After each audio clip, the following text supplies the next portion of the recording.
Perhaps the most pivotal season of Myles Turner's career is coming up. Expiring contract, finally has more of his desired role, a leader on a younger team. He's going to have to prove a lot this year, but has a great opportunity to do so. We're going to preview his season on today's Locked On Pacers podcast. You are Locked On Pacers, your daily Indiana Pacers podcast, part of the Locked On Podcast Network, your team every day.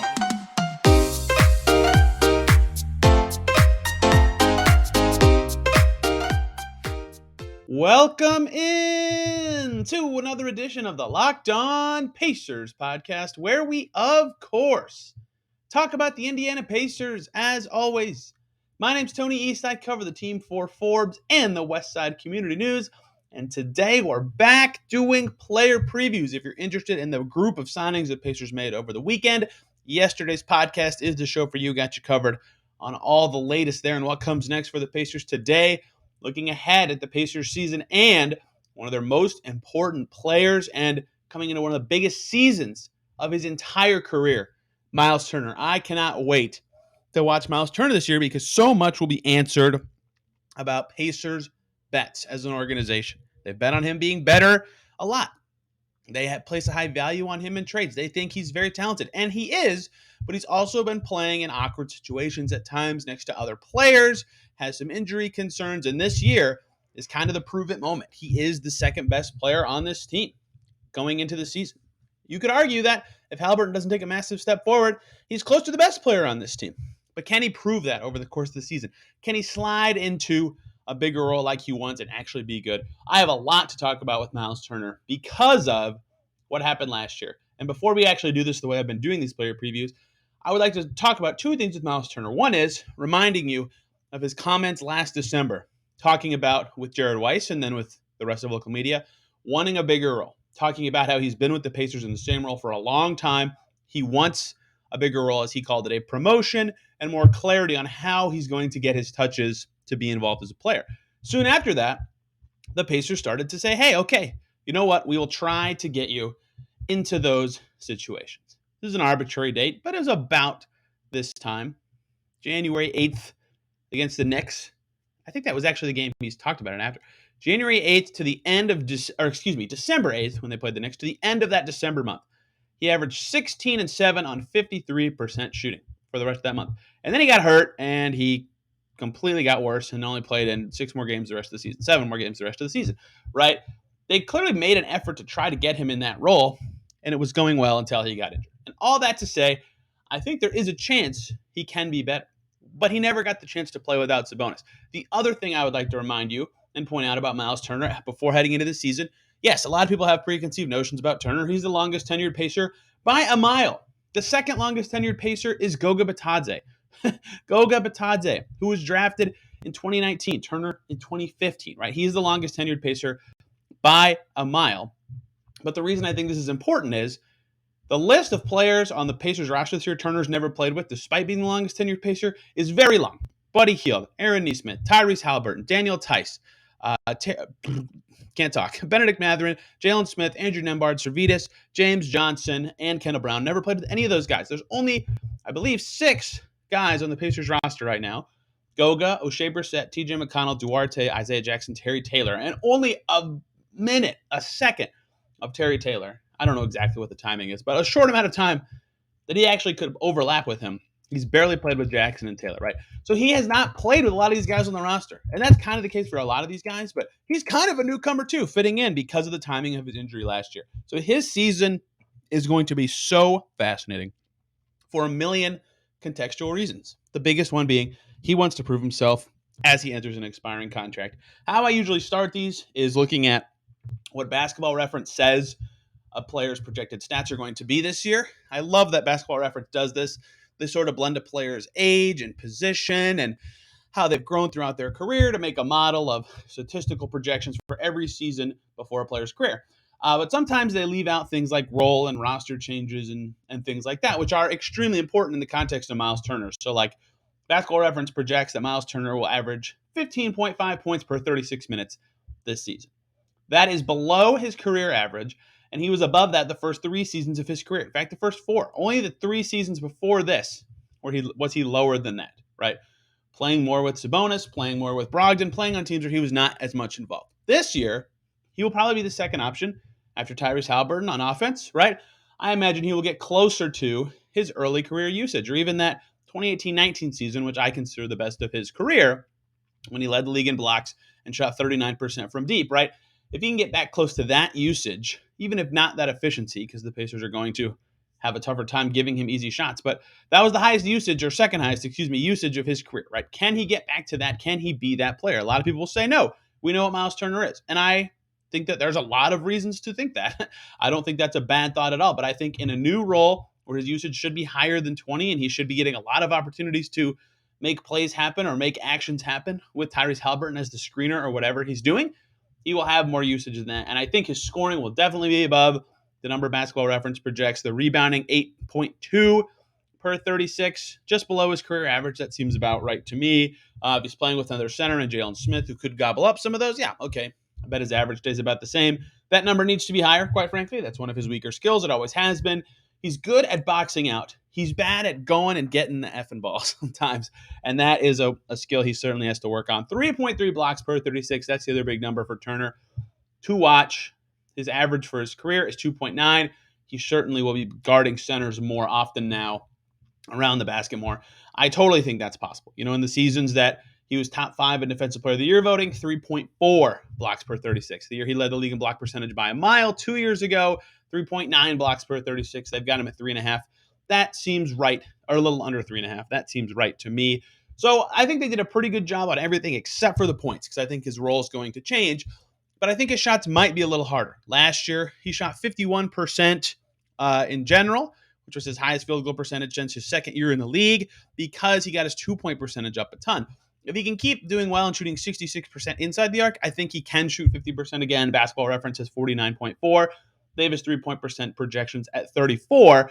He's only been over 34% 3 of his 7 seasons in the league. That seems about right to me. He's 34.9% for his career, and he'll have more difficult attempts this year. So pretty close. I think Turner has the best projections, or closest to, of his stats from Basketball Reference of any player that we've talked about so far, probably because they have the most data for him as a 7-year veteran, one of the longest tenured Pacers, and one of the longest tenured players on this team. But I think the scoring is going to be higher. I think naturally, the shots even went up in that stretch I was talking about, where they were trying to get him more involved, right? He would get the first look at the basket every game that month. He ended up in that stretch at about 12 shots a game over his season average, which ended up closer to 9. So I think that is something you will see more, as Turner near to 12, 13 shots in a game this season. That scoring per minute will go up, just given his role naturally. And speaking of role, that's the other thing I like to do in the first segment of these player season previews, the likely role for Turner. This one's easy. For a lot of these guys, in fact, for basically every player not named Myles Turner or Tyrese Halliburton, there's something dynamic about their role, or something that could change it, or tweak slightly what they're supposed to do. But Myles Turner, there is nothing that could change it, right? Starting center. He is the starting center. He is, Jalen Smith might, in theory, be a center one day. Isaiah Jackson as well. But Jalen Smith is starting at the 4. Jackson still needs to add some strength to play there all the time, right? Turner's the guy. He will be there 30 minutes plus a game this season. Entering the season, I pegged him at 32 minutes a game when I did rotation projections, which would be, about what he was at the last season before Sabonis joined the Pacers. He was at 31.4. And then his minutes have gone down a little bit since. He's at 28.7 for his career. I think this year he'll be closer to 32, starting center all the time, playing more often. And I think he'll have strong involvement. Remember, he wanted that last year. He got a little bit of a chance. I think he'll get it this year as that screening guy who's involved as being the fulcrum a lot of the time, pick and pop threat, and just moving a little bit more, right? Not just being a little more stationary away from the play. I think he'll be involved in more actions on the ball side instead of the weak side, which means a lot in terms of involvement and decision making. And for a guy like Turner, who hasn't always had to make decisions, last year certainly took a step forward in that department with the 0.5 second rule, right? Making quick decisions, whether that's dribble, pass, shoot, whatever. He had that confidence. He had that green light in a way that in past seasons he's kind of struggled and bogged things down or slowed himself down, gotten in the way, whatever. I think being around the play more, being confident, and knowing, hey, I'm older, I'm a leader on this team. I think that in that starting center role, he'll have more opportunities to be involved and make reads and things like that. And at times, yes, he has struggled at that, but on a younger Pacers team. Great chance for him to improve in that way. The way I like to do this in the second segment, starting off, biggest question about their season, and I think this is maybe the most impactful segment I'll do for a player season preview, is the questions about Myles Turner's season, because my gosh, are there a million questions about Myles Turner this season and his psyche and his long-term goals with the Pacers and how good he can really be. Let's talk about all of those questions. Before we do that, though, I want to talk to you guys about betonline.net, your number one source for all your pro and college football betting needs and sports info this season. You can find all of the latest football league developments, game matchups, news, and podcasts, including this year's opening week games, all over at betonline.net. They're also your continued source for all your sports wagering info, live betting, esports, and scores. Lines are up for week 3 of the NFL. If you're interested in betting on the Colts, I don't know why you would be after their first 2 weeks, but against the Chiefs and Patrick Mahomes, home opener this weekend. Chiefs favored by 6.5 over at BetOnline. Hey, the Colts were favored against the Jags and the Texans. That didn't work out so well. So maybe the line's just always wrong for the Colts and they'll beat the Chiefs. I don't know how this stuff works. Do not listen to me when it comes to football or betting. But betonline.net is the fastest and easiest way to check in on all your favorite sports and events, including MLB, MMA, boxing, and golf. And very soon, like 12 days, NBA action. Preseason is back. Head over to the website today or use your mobile device to learn more about the trends and the action over at BetOnline, because BetOnline is where the game starts. Thank you, as always, for making Locked On Pacers your first listen today and every single day. For your second listen, Locked On NBA is the way to go. CBA changes potentially on the horizon. Shams Charania, Adrian Wojnarowski reporting on that today. Potential change to the draft age, potential change to how players can earn equity with franchises. Lots of stuff coming for the league. Their CBA negotiation period ends in a couple months. Locked On NBA will have all of that for you. And they're running the Locked On Top 50 right now. Top 50 players in the league. And I was on yesterday talking about Tyrese Haliburton. Tyrese Haliburton, Locked On NBA's one of the top 50 players. Go see where he landed. Go check it out. Hey, I was on the show. So back to Myles Turner and the questions about his season. How many can I do? So many. I literally typed it down when I was thinking of question type. I literally typed so many. And I will sum them up because I typed when I was doing my rubric or my outline for how I wanted to do the episodes for these player season previews. I broke out the sections and typed what I wanted to call each part. And this part is the biggest question about a player season. And I would say for a little over half the players, I've broken it into a couple of questions, but I try to, before I break it down, sum it up in one big question, right? Biggest question about the player season, excuse me. And for Myles Turner, if I had to sum it up, I typed, who the F is Myles Turner, right? And I say that because, look, there's a chance that we know exactly who Myles Turner is. I think a lot of people think that this is who he is, the player he's been for the last couple years, the last 3 years in the league, right? Between 12 and 13 points per game, about 7 rebounds, good shot blocker, good shooter, but not the impact guy they want. That is maybe who he is. But he also could be this guy that at times, especially this past season, even a little bit under Bjorkgren, was a game-changing force. He scored 40 points in the second game of last season. People forget what happens when he can be involved and have the confidence behind him. And yes, that is not a nightly thing. That's why there are a lot of people on both sides and why he's the most polarizing Pacer player. But the reason I say who the F is Myles Turner is not because of the side I fall on thinking how talented he is. I think Myles Turner is super talented. The reason I ask that question is he himself asked for a bigger role. Lots of people think he can do better in a bigger role. The Pacers have gambled that he can be more valuable than the player he is, given what some of the rumors suggest about how they value him in trades. So who is Myles Turner? Can he be, if he's playing with Jalen Smith or without Jalen Smith, whoever the hell is on the court in the front court with Myles Turner, if he's the focal point of that front court, which he has not been for years since he was the lone starting big 4 years ago now, 5 years ago now. My gosh, time is unbelievable. Anyway, all this to say, who is Myles Turner, right? Can he come out this year? Not even a big improvement. Sophomore Myles Turner, again, this is the most minutes of his career, so there's a little inflated stats here, but that guy, best field goal percentage of his career, shot it well from deep, best free throw percentage of his career, best rebounding numbers of his career, 14.5 points, right? Big piece, key piece for that Pacer team with Paul George, right?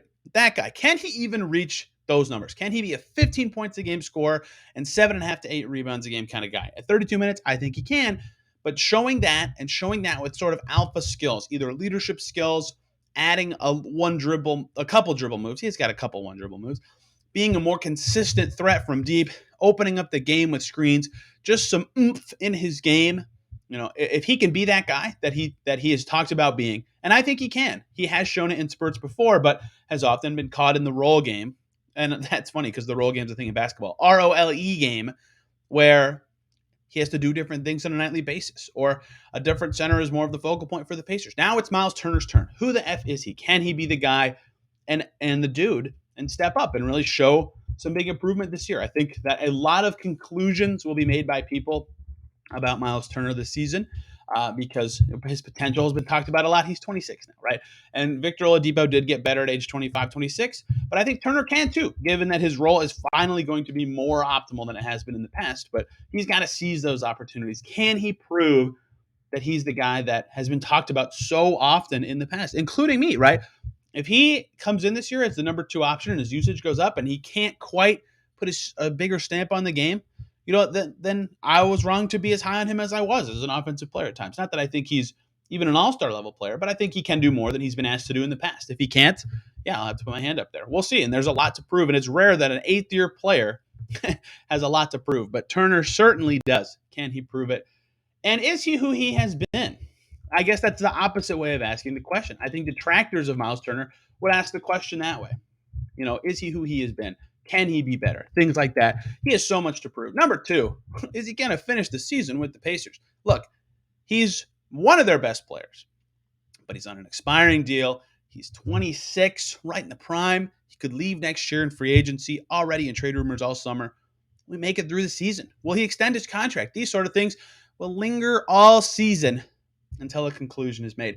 And that will make this very interesting to see how it gets cut through, how Myles Turner's season is defined, because that can be distracting at times. I'm sure those questions will come up when the front office speaks ahead of media day and when Turner speaks for the first time on media day or in practices, things like that. It will be fascinating to see where that's all headed. So he has a lot of questions that will be answered this season, and maybe the most of any player on the team. I think a lot will be determined about him, his value both with the Pacers and around the league, and how good he can be in certain situations. Despite obviously being a valuable player, how valuable can he be in the role that it seems like he should be? The other thing I like to do in segment 2 is look at most important stats to watch for the player. For Turner, there's quite a few. So again, I'm breaking the rule of one most important. I should have rephrased these when I did this, but if I had to narrow it down to one, usage, touches, things like that, right? Is he more involved to the tune that he's wanted to be in the past, right? 17.1% usage for Myles Turner last year. That's the second lowest of his career. Now, granted, he didn't play after the trade deadline when he would have gotten way more touches. And his offensive impact was actually one of the best he's had last year at that touch level. He was doing much better with the touches, right? He clearly showed that usage should be closer to 20, 21, 22. Will it be? Will the touches raw numbers go up? I don't have them in front of me, but that's generally another way of looking at if a guy is more involved, right?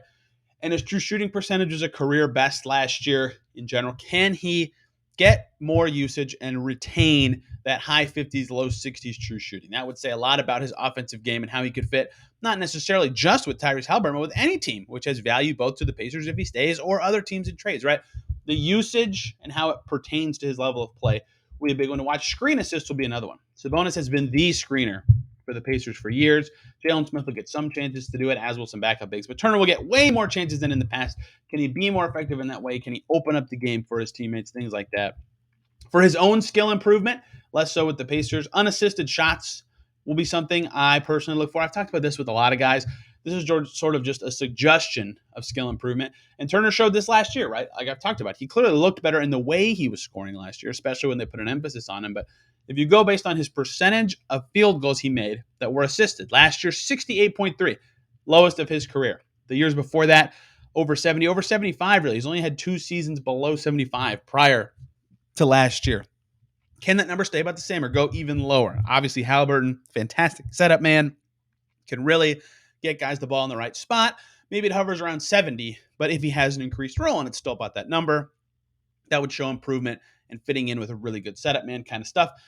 And the defensive numbers, always worth monitoring with Turner, right? Can he buoy this looks like to be a bad Pacers defensive team? Can he keep it sort of afloat when he's in the game?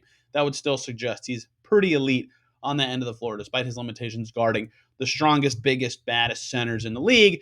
If he can keep this team and their poor perimeter defenders they currently have afloat, even to like a league average level defense, which he was pretty close to last year, I think that would be noteworthy. His on-offs were insane last year. Almost 5 points per 100 possessions better, second best of his career. Had a huge impact, was playing well with Sabonis, but now big chance to be the guy on both ends. And we've seen him be top 5 in Defensive Player of the Year voting, one of the most impactful defenders. Can that continue as he is a popular piece and prize around the NBA? One more segment here. We're talking about how important Turner is to the success of the Pacers this season and beyond, and if he's angling for his spot on the Pacers long term or a role, things like that. I like to think about that in both lights this year because the Pacers aren't just trying to have this season in front of them anymore. It's a longer term project for the first time in a while, and it's important to talk about not just this season, but beyond under the premise of this season. Let's talk about those topics for Myles Turner. Thank you, as always, for making Locked On Pacers your first listen today and every single day. One of my favorite players in the draft last year, Sharif Cooper, signed with the Cavs today. If you're interested in that, you can go check out Locked On Cavs, who have been covering the Donovan Mitchell trade for a while, as they should be. Not a ton of other news around the NBA today beyond the CBA stuff I talked about with the first segment of Locked On NBA is the way to go for more on that. Hey, Myles Turner's season, still a big deal. Want to keep talking about it here on segment 3 as we continue through these season preview shows, which I've had a fantastic time doing. We're going to do the forwards later this week, probably early next week, Tyrese Haliburton. I'll probably do one more on some of these other Exhibit 10 guys because James Johnson deserves some chatter here. Some of these other guys in the mix might end up on a two-way, so they'll get a little less shine in this format, but will still be discussed. Either way, right now, continuing to talk about Myles Turner and his upcoming season. And I like to ask this question for a lot of Pacers players, but I've kind of done it under the word I've been using is rubrics. How important are this player to the success of the Pacers this season? Now, there's two ways to look at this. If the Pacers end up being way better than people think and they win in the 40s in games and are knocking on the door of the playoffs, how important is this player to the wins and loss level of the Pacers? And then the other rubric is development, right? The Pacers could look back at the end of this year and only win 26 games, but Haliburton looks amazing and is putting up, stats that are rare, and Duarte is shooting 40% from deep, and Mathurin fits with their core, all these sort of things. That's also a very successful Pacers season, but they might not win as much in that way. Either way, a lot of guys fit in both groups. And I think under the wins and losses rubric, Turner's probably the second most important Pacer behind Tyrese Haliburton this year in terms of how important he is to the success of the Pacers, because he is our best defender by a mile.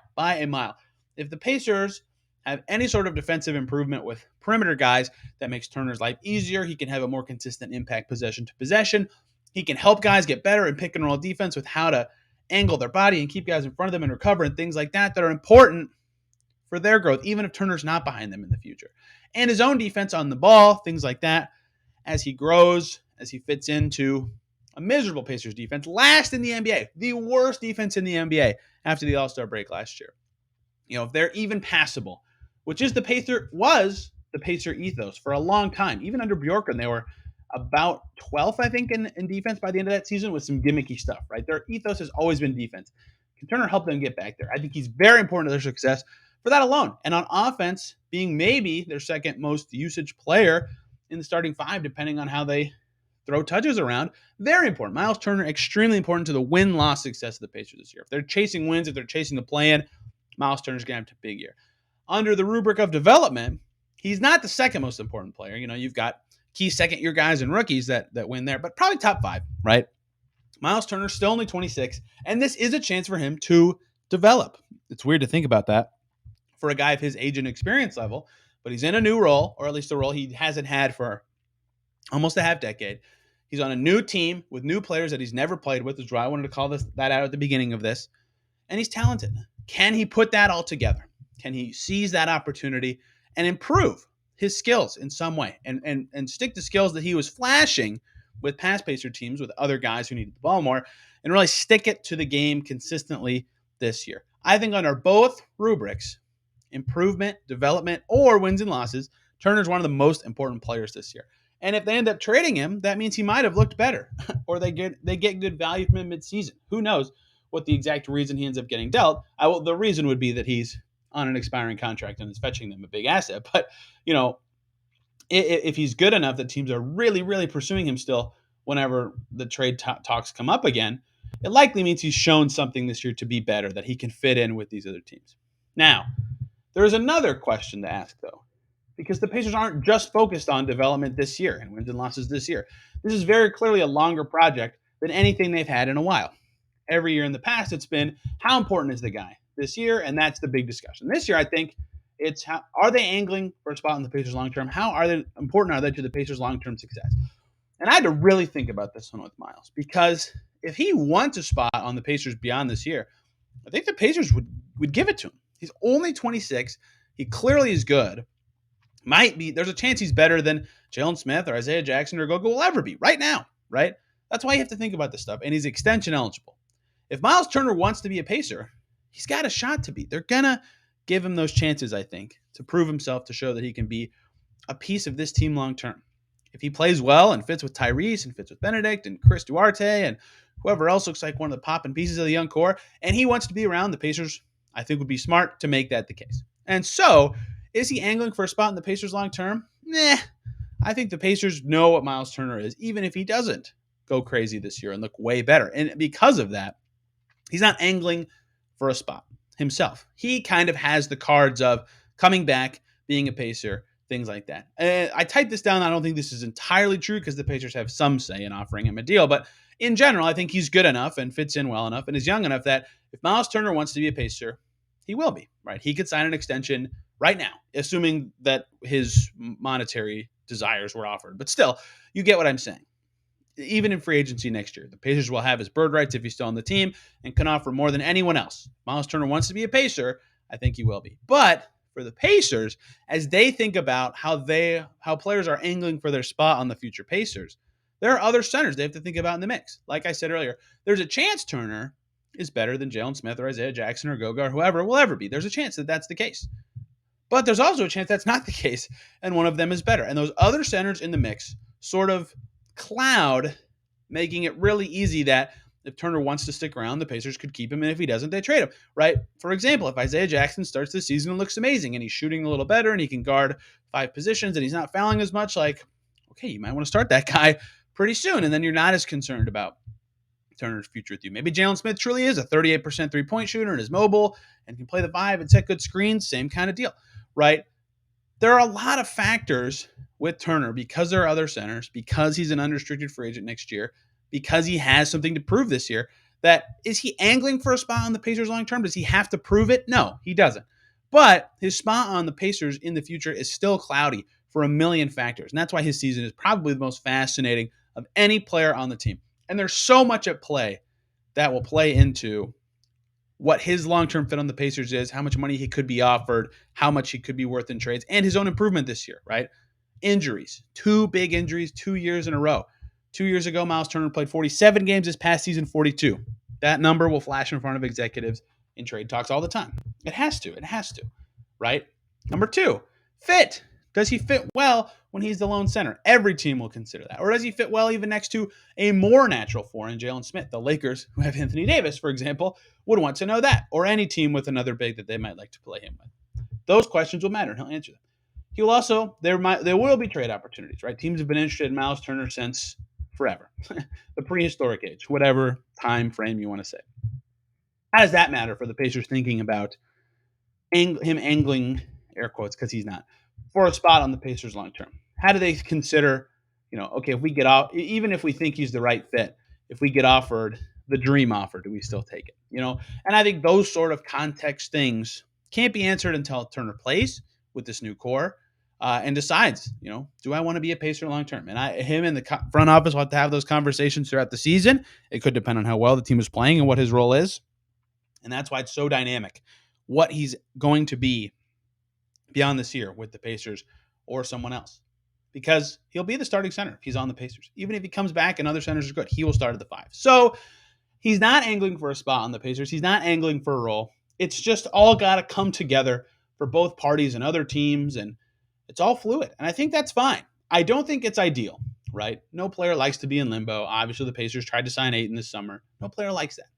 But it is a chance for everybody to kind of get kumbaya, symbiotic, whatever you want to say, about being on the same page, being ready to commit to each other, things like that. And I think how he plays, how he fits, how the offers look for the Pacers at certain times this season will sort of dictate the answer to that question in a way that isn't really predictable before games start. Myles Turner season is going to be fascinating. So much will be answered about who he is as a player and what the decisions the Pacers have made for the last 3 or 4 years, trying him and Sabonis for year after year and seeing if that could get them to postseason success. A lot will be answered this year about him, about the Pacers, and I truly cannot wait to see it. Camp coming up very soon. We'll keep previewing this coming season and upcoming stuff for the Pacers here on Locked On Pacers. Tomorrow, though, one of our last sort of newsy general topics heading into camp. Locked On NBA's top 50 players came out. Like I said, you can listen to that on Locked On NBA. I'm a part of it because Tyrese Halliburton named one of the top 50 players by our Locked On staff. We're going to talk about that tomorrow. Rounding out Eurobasket, Goga Batadze's good stats in final games. Daniel Tice's Germany finished with third place, bronze medal. He played very well. Had a huge game against Giannis in Greece. Talk about that. And then I'll talk for one segment briefly about the moves the Pacers will and can still make this summer now that they have signed players to get their roster to 20. So you won't want to miss that. Nick Gangstad from Locked On Mavs and Locked On NBA will join us for 2 of those 3 segments tomorrow. Talk about some bench forwards I want to on Thursday and Friday. I will not reveal, but it will be cool, I promise. Thank you guys a ton for listening. Have a great rest of your day, and we will see you tomorrow.